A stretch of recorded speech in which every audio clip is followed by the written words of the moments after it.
ጉባኤ መልእክት አለኝ። ተረኛ ናችሁ። ለሳቅ ተረኛ ናችሁ። ለክብር ተረኛ ናችሁ።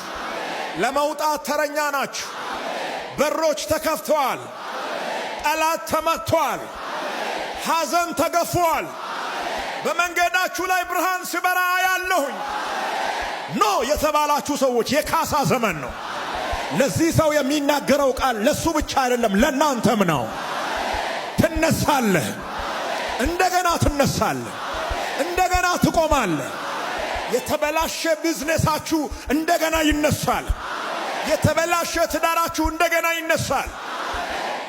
በዳዊት ቤትና በሳኦል ቤት መካከል ለረጅም ዘመን ጦርነት ሆነ ይልና የዳዊት ቤት እየበረታ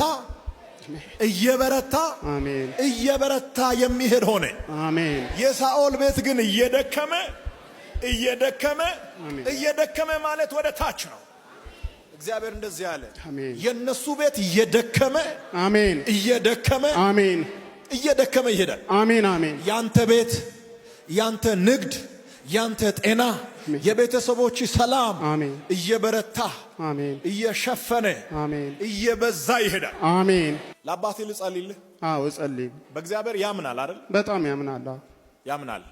ከዶክተሮች ቃል በላይ የእግዚአብሔርን ቃል ያምናል። ኦፕሬሽን ትሆናለህ ተብሎ ነበር፣ እምቢ ብሎ ሄዷል። አልሆንም ብሎ እግዚአብሔር ያክመኛል። እግዚአብሔር አለ ብሏል። እግዚአብሔር አለ ብሏል። አወቀ ነው።